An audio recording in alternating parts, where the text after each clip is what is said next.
In the world of monster bugs, life is cheap. Ruthless killers roam the underworld. There's no mercy and no half measures. You're like an entire team of wrestlers in one animal. When bugs go to war, they're incredibly effective predators. It's kill or be killed.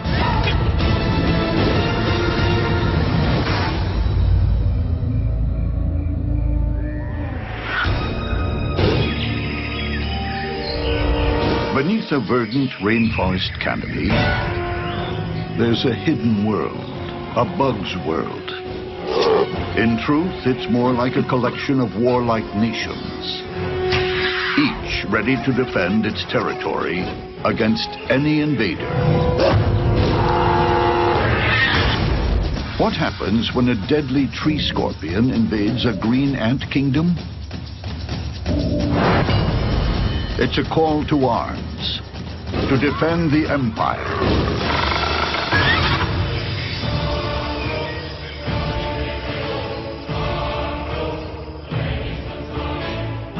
This plant is about to become green ant territory. In less than a day, they will swarm over its leaves and bend them to their will. It's empire building by an incredible society that thinks as one. Colonies are interesting things. This is where hundreds of individuals behave like a single organism. They may think as one, but they're divided into specialist teams. There are workers, porters, guards, and beneath this swarm of servants, a queen.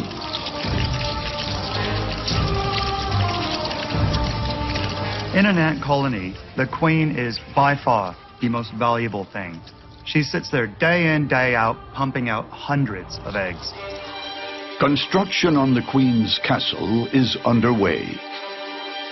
It's an ambitious undertaking, but every green ant is a born engineer with equipment to match. Up front, its mandibles are like a hydraulic press, lined with razor teeth. On a human scale, they could lift a 7-ton truck. In the ants' world, they can slice off a limb or hold up a roof. Imagine us being able to lift something hundreds of times our body weight using just our mouth. With their jaws and legs, ants become heavy machinery, pulling massive leaves into a cocoon. For adhesive, they use silk spun from larvae, carried around like living bags of glue. But this Army Corps of Engineers isn't just building a new kingdom, they're defending it. For other bugs, it's become a no-go zone. Any breach is met with overwhelming force. The strength of green ants is in numbers. While some of them will pin the prey down, others will come by and bite it over and over and over again until it's defeated. Like a crack commando unit, a squad immobilizes the beetle, while others start slicing it up. Green ants can capture and butcher a beast in just minutes. But some creatures can be too hot to handle. Like this killer, descended from the first bugs to crawl on land 300 million years ago. The tree scorpion. It's a wily opponent, built for a quick kill. It has size and sting on its side. It captures prey by stinging it with this venom, grabbing it with the pincers, and then tearing it apart and eating it. The tree scorpion stalks the lower rainforest canopy. There's nowhere it's scared to go. It fears no one. Scorpions are hunters. Scorpions will basically take whatever they're able to successfully capture. Insects, other scorpions, they'll attack a wide range of different animals. Its confidence and lethal advantage come from supersensitive hairs on its legs and body. The slightest movement registers, even the flap of a fly's wing. And leading it straight to the kill zone are sensors beneath its body called pectines. These pectines, think of them as combs, are extremely sensitive to substrate vibration. So as they're walking along, these combs are responding to vibrations from the ground.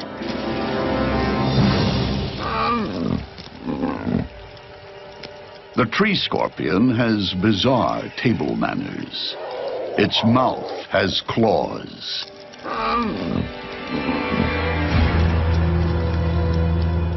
This creature knows how to look after itself in the rainforest. But how will it fare in a border dispute? Nearby, the ant empire is expanding overnight. The tree scorpion's territory is under threat. And any dispute will quickly turn into all-out war. When a green ant colony attacks a much larger animal, anything that can be bitten will be bitten.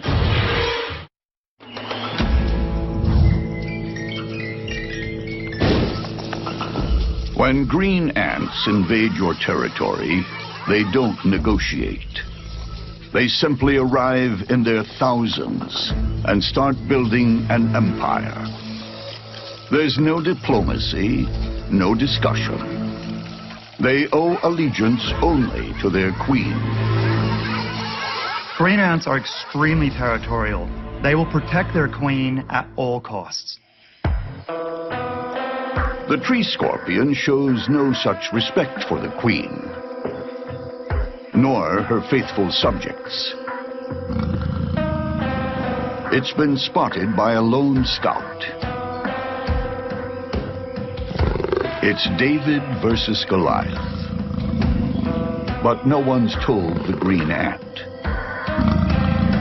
No matter how futile the attack, it's programmed to lock on to its foe.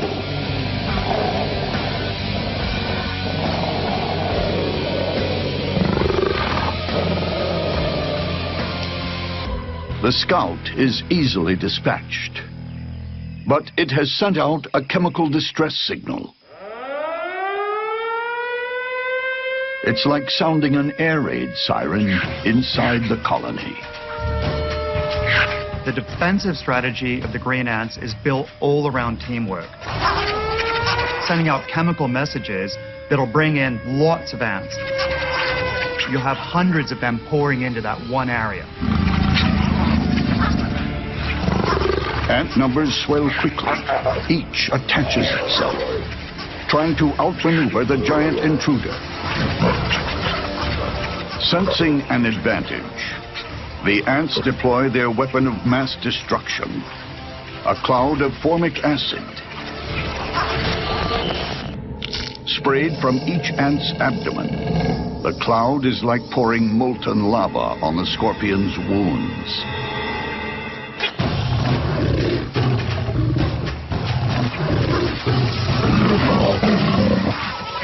It lashes out, and its victims are piling up. Medic ants deal with the wounded.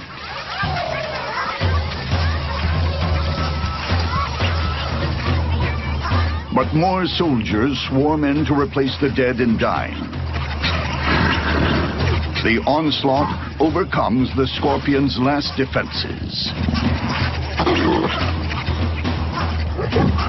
The ants are able to hold on to different parts of the scorpion so it isn't able to sting.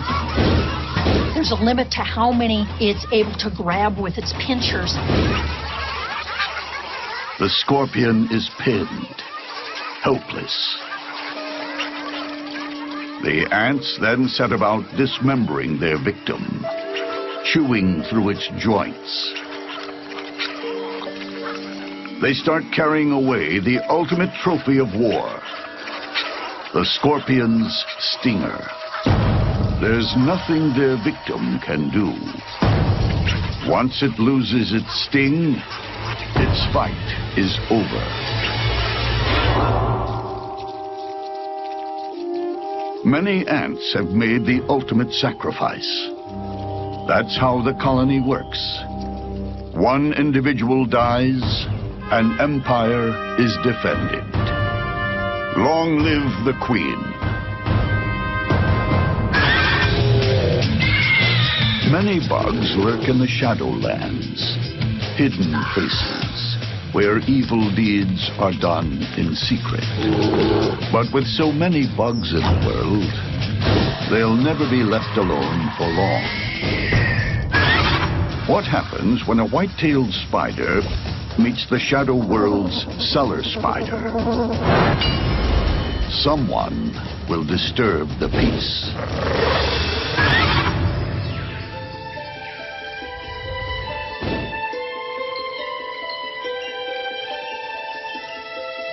Meet the cellar spider. Its thin, pole-like limbs make it look somewhat fragile, even weak. But nothing's further from the truth. The cellar spiders are actually pretty good at killing other spiders. They don't necessarily specialize on killing other spiders, but they're really good at it when they get the chance. From their hidden vantage points, they pick off passing prey. Small or large, it makes no difference. And those spindly legs, with their multiple sections, have the clearance of a monster truck and are as nimble as high-speed knitting needles. Their legs are long and lean and effective for keeping everything at arm's length. They can immobilize rivals from a safe distance by wrapping them in silk before moving in for the kill. Their fangs are tiny, but pack mean venom.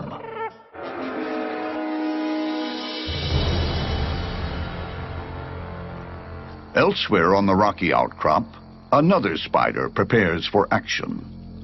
Compared to the cellar spider, she's a bruiser.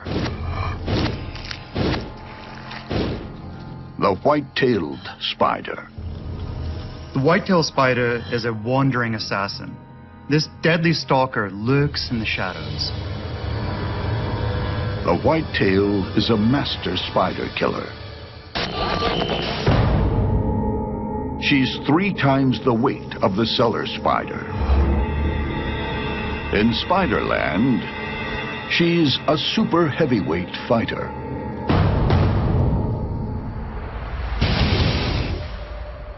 Even a night-stalking commando like the wolf spider can be overpowered in an instant.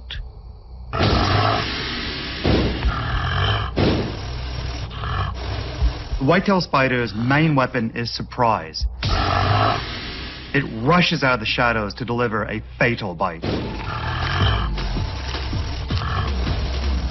The white-tail pumps digestive juices through her victims, then sucks them dry. Few spiders walk away from the white-tail.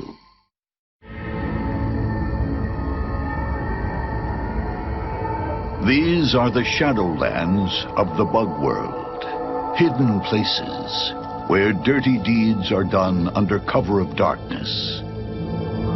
This white-tailed spider is looking for an easy kill. She's checking out a rock ledge that happens to be a cellar spider's home. And the delicate homeowner will defend its territory to the death, no matter how huge the invader. the cellar spider starts a war dance. One of the things that cellar spiders do to avoid being attacked by predators is they swirl on their legs. Another thing that they might do is pump up and down. And they disappear because they're moving so fast they become invisible. The whitetail isn't so easily fooled. She holds her ground. Conflict is inevitable. For the whitetail spider, it's all about getting the first bite in. But the cellar spider moves first. It flicks the whitetail onto its web.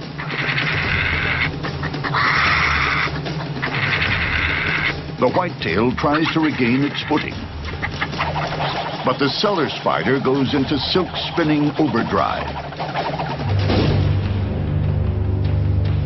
From a safe distance, its legs lasso the whitetail 6 times every second. But the whitetail is strong. She keeps breaking free. Cellar spider's silk isn't the strongest, nor stickiest in the spider world. But there's a lot of it.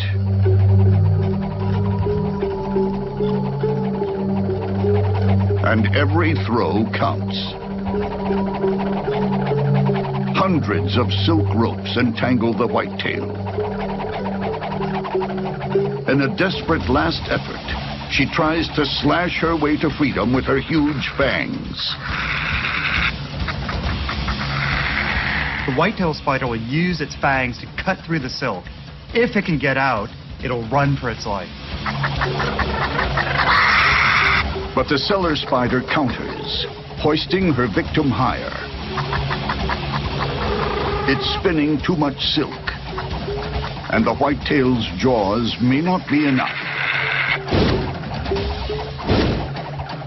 Thousands of silk ropes finally immobilize the whitetail.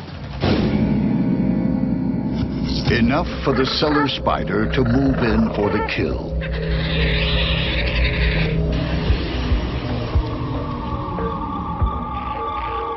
It delivers its deadly payload and leaves the venom to do its work.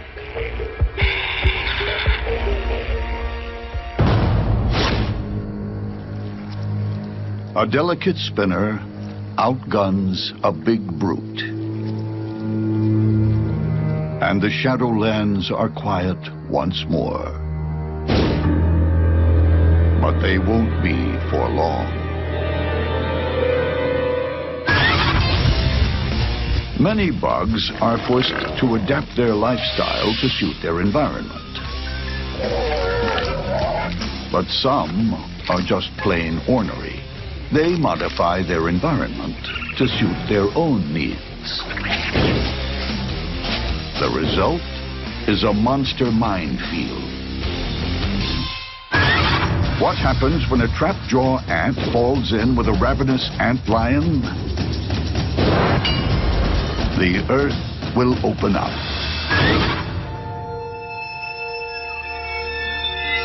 For some creatures, a sandy environment is a problem to be avoided. But for one strange bug, it's the perfect place to set a trap. They're relatively small animals with huge sickle-shaped jaws, and they're really, really good predators. The antlion loves the sand. Better still, it loves moving sand. It's king of terraforming. Just a quarter-inch long, it can transform landscapes overnight.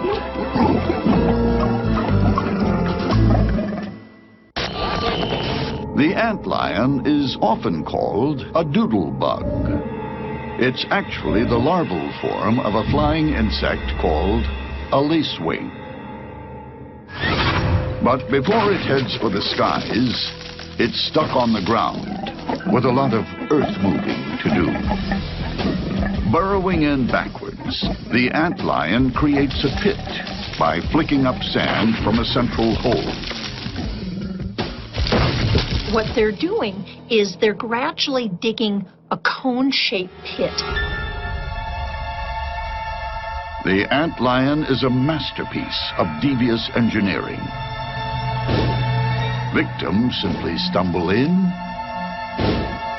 and never leave.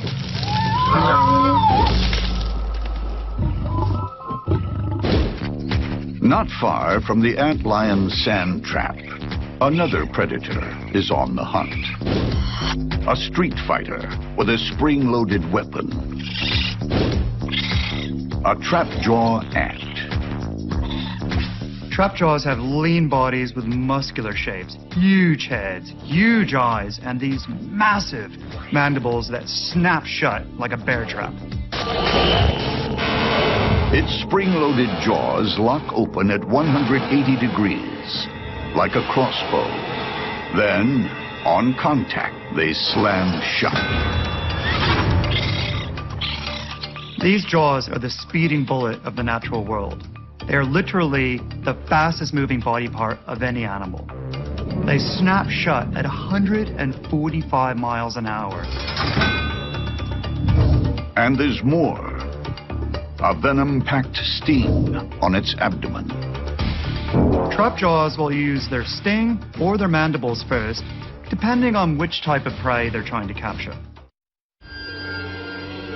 Today, some trapjaw ants are on the hunt. They can slam shut their jaws faster than any other creature on Earth, but they still need to watch where they walk. There are death traps everywhere. Antlion pits, part sinkhole and part quicksand. They bury bugs alive. As the ant walks in to the edge of the pit, it's just so steep that they can't maintain their balance at the edge. When the ant tries to escape, the antlion showers sand from below. The antlion flips soil up and helps cause a small avalanche that helps carry the ant into the center of the pit. The ant runs for its life.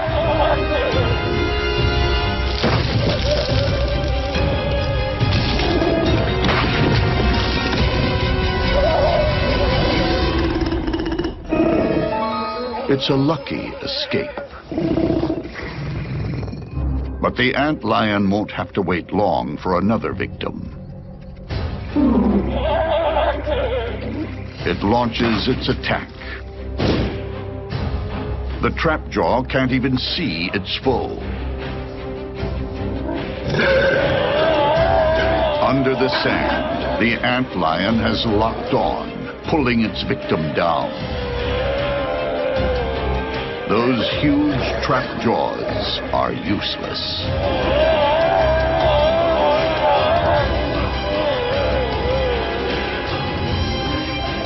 And from below, the antlion has already begun sucking its victims' insides out.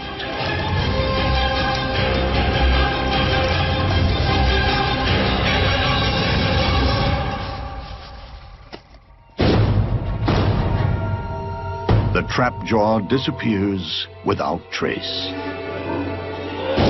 Sometimes, in a bug's world, the best weapon you can use is the environment itself. And if your weapon can double as a grave, so much the better.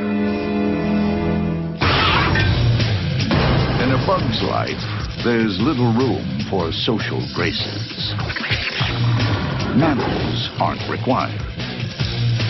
And social skills, well, that's left pretty much to the ant crowd. But there comes a time when even the meanest bug needs to accommodate a neighbor. For a short while. What happens when a brown house spider and a redback spider live too close for comfort? The neighborhood will never be the same.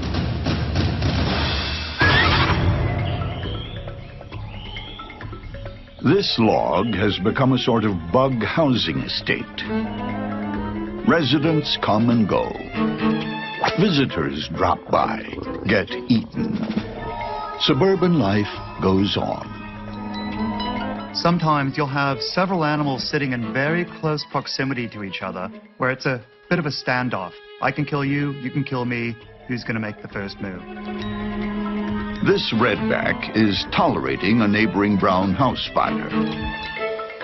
They're actually biological cousins, but keep to themselves, even though it's hard to tell whose web is whose. The redback has snared a beetle 10 times her own weight. Her web is one of the stickiest and strongest in the spider business.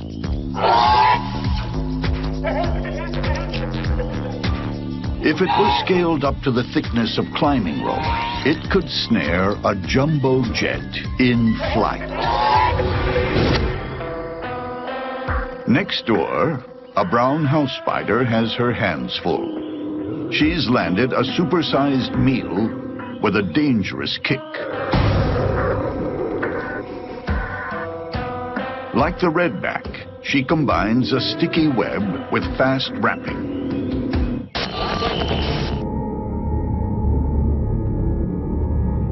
It sets up trap lines in its lair. Once detected, it'll drop down and attack with a barrage of silk. Her fangs are small and deliver powerful venom.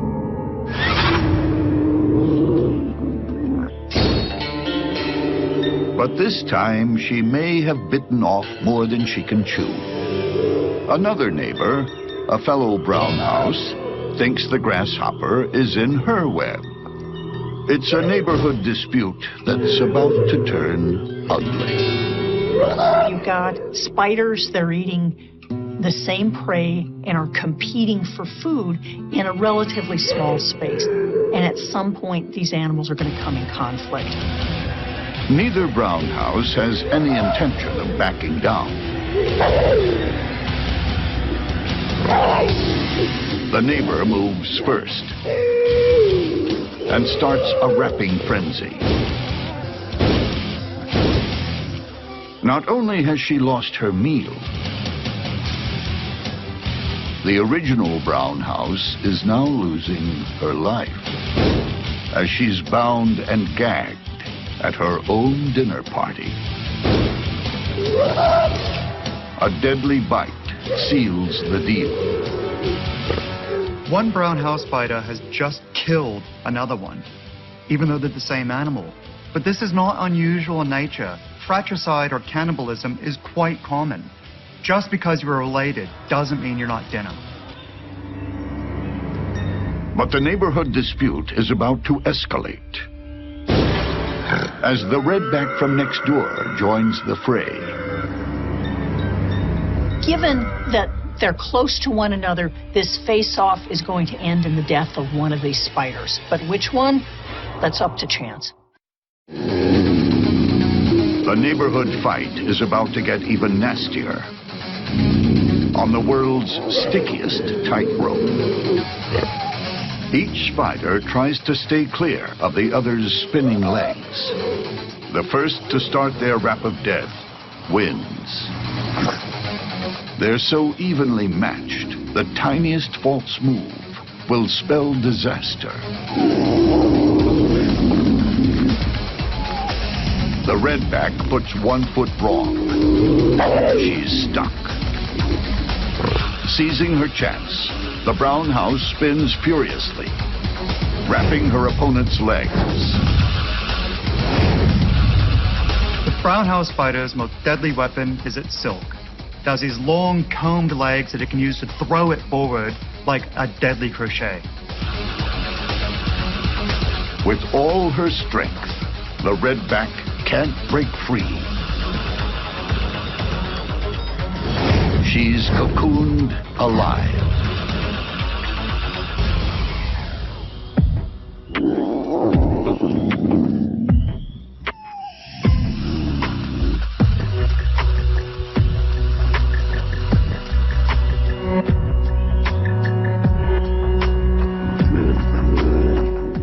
house spider's fangs are very small, so it'll only bite once the prey is firmly secured with the silk. The brown house has already had her appetizer. The redback makes a tasty entree. Now the neighborhood bruiser sits back and waits for dessert to come by.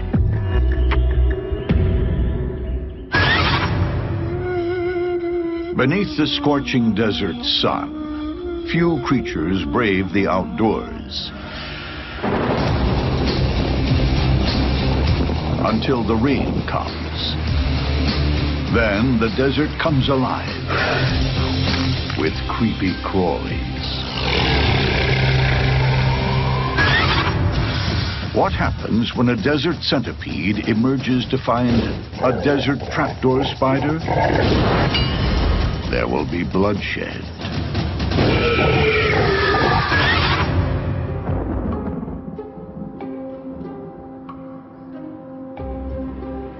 Most of the time, this trapdoor spider remains in the underworld. But some rain brings it into the open for a long-awaited drink. It's actually an amazing thing to see because so many animals have been waiting for the rain that you can literally watch animals come running out. And the trapdoor does the same thing. It's a rare outing, and something she's not too comfortable with. Without the advantage of her deep burrow, she's vulnerable to predators. Even though the trapdoor spider is a relatively large spider and a terrifically efficient predator, they're not all that aggressive spiders. Many of the trapdoors stay underground. They're not partying spiders that get out and wander around a whole lot, but basically they're living fairly reclusive lives. It's reclusive because the desert trapdoor is an ambush specialist. With two giant fangs that can pierce the toughest exoskeleton. Trapdoor spiders have quite large parallel fangs that strike down. It rears the front end of its body up and then strikes. The trapdoor invests a lot of effort in building its home, so it's going to stay there for most of its life. Desert trapdoor spiders are good hunters. The spider is sitting with its legs touching the different lines coming in and is essentially monitoring the situation around its burrow.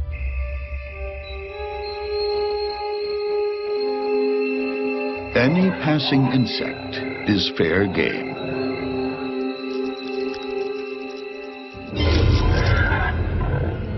Gripped in an 8-legged vise, this cockroach stands no chance.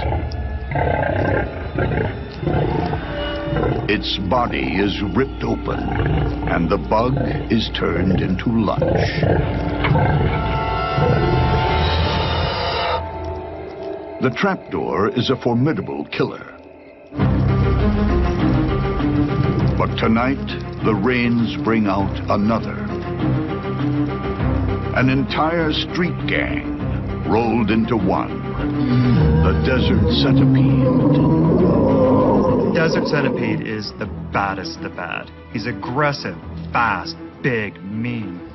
He wanders the desert like a serial killer, looking for more victims to add to his list. With 42 legs and a body some 5 inches long, this desert centipede is the type other bugs cross the street for. If there were maximum security prisons for bad bugs, this guy would be locked up for life. He's just a natural-born killer.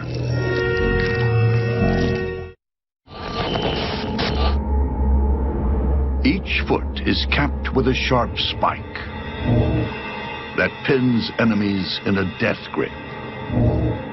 Up front, two huge claws rip flesh and inject venom simultaneously. This guy's big weapon is his extremely potent venom, which he delivers with these unique modified legs that are claws dedicated to delivering venom. And there's rarely time to escape. Desert centipedes are pretty handy at pinning down their prey. They're like an entire team of wrestlers in one animal. They wrap around, hold it immobile, and then deliver their venom with a single bite. This desert thug also has incredible senses.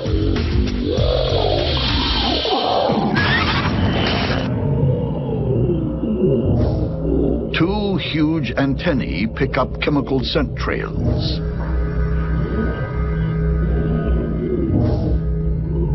They have this extraordinary ability to follow a chemical trail ruthlessly, persistently.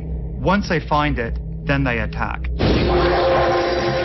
Brute strength, vice grip, smashing claws, deadly venom. It's unstoppable. Or is it? Will the desert trapdoor spider withstand an all-out assault? It's showdown time.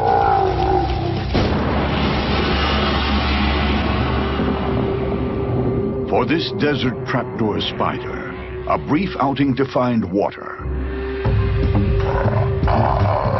lights a chemical fuse, burning all the way to a big bang. Like a heat-seeking missile, the centipede locks on. The trapdoor remains in its preferred ambush position.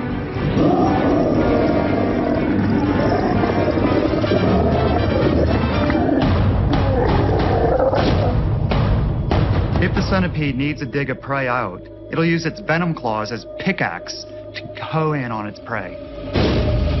The centipede dives headfirst into the burrow.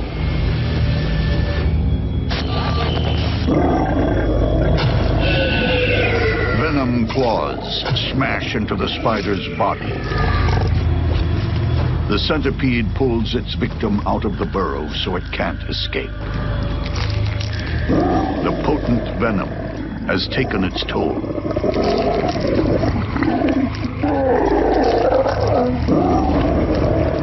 Using his claws like steak knives, the desert centipede never eats slowly.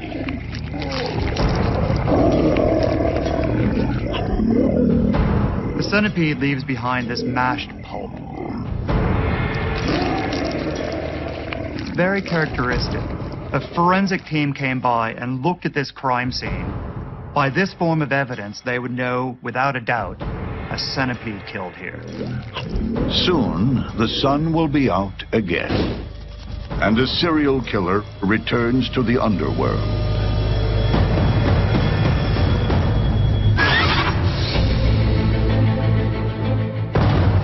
In a bug war, there's always an element of surprise. Mass attack can overwhelm superior weaponry. Fast moves can foil brute force. Smart thinking can overcome sophisticated armaments. And a home advantage may be no help at all. In the world of monster bugs, a quick death is the best you can hope for.